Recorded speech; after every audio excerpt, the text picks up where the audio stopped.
আসসালামু আলাইকুম সবাইকে, আশা করি সকলে ভালো আছেন। আজকের ফর্মুলাটি ব্যবহার করে বর্তমানে কারোর কাছে কোনো কিছু আছে বা কারোর অধীনে কোনো কিছু আছে, এই ধরনের কথাবার্তা আমরা খুব সহজে বলতে পারবো।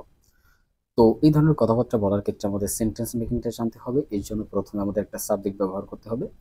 এরপরে হ্যাভ, হ্যাজ এই দুইটা ভার্ব থেকে যেকোনো একটা ভার্বকে ব্যবহার করতে হবে আমাদের সাবজেক্ট অনুযায়ী। তারপরে আমাদের একটা এক্সটেনশন বা অবজেক্টকে ব্যবহার করতে হবে, তাহলে সেন্টেন্সটা হয়ে যাবে।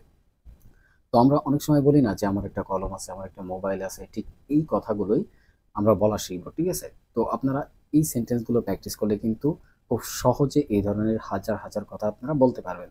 তো চলুন আসলে কিভাবে এই সেন্টেন্সগুলো গঠিত হয়েছে এবং আমরা কিভাবে প্র্যাকটিস করব সেটা একটু জেনে নিই। তো দেখেন, আই হ্যাভ এ কার, আমার একটি গাড়ি আছে। এখানে দেখেন সাবজেক্ট হচ্ছে আই, এরপরে আমরা হ্যাভ ভার্বটাকে ব্যবহার করেছি, তারপরে এ কে আর্টিকেল হিসাবে ব্যবহার করেছি, এ দ্বারা একটিকে বোঝাইছে, তারপরে হচ্ছে কার, কার মানে হচ্ছে একটি গাড়ি, ঠিক আছে? তো তাহলে এখানে আমরা এই সেন্টেন্সটা মেক করেছি আমাদের স্ট্রাকচার অনুযায়ী। আইটা হচ্ছে সাবজেক্ট, হ্যাভটা হচ্ছে আমাদের ভার্ব, এটা হচ্ছে আর্টিকেল, কার হচ্ছে আমাদের এক্সটেনশন বা অবজেক্ট, অথবা আমরা এটাকে নাউনও বলতে পারি, ঠিক আছে? তো তাহলে আই হ্যাভ এ কার, আমার একটি গাড়ি আছে। তো আপনার যা কিছু আছে সেই কথাগুলো কিন্তু আপনি এইভাবে বলতে পারেন। আই হ্যাভ এ মোবাইল, আমার একটি মোবাইল আছে। আই হ্যাভ এ ল্যাপটপ, আমার একটি ল্যাপটপ আছে। চাইলে এই ধরনের কথাবার্তা আপনারা বলতে পারেন। তো আমরা বাকি সেন্টেন্সগুলো দেখি কিভাবে গঠিত হয়েছে। দেখেন, ইউ হ্যাভ এ ফোন, তোমার একটি ফোন আছে। উই হ্যাভ এ প্ল্যান, আমাদের একটি পরিকল্পনা আছে। দে হ্যাভ এ হাউস, তাদের একটি বাড়ি আছে।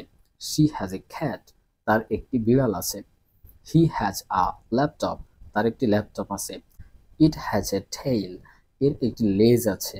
My father has a bicycle, আমার বাবার একটি বাইসাইকেল আছে। দ্য টিচার হ্যাজ এ বুক, শিক্ষকের একটি বই আছে। The shop has many customers, দোকানদারের অনেক ক্রেতা আছে। আই হ্যাভ সাম মানি, আমার কিছু টাকা আছে। You have a nice voice, তোমার সুন্দর একটি কণ্ঠ আছে।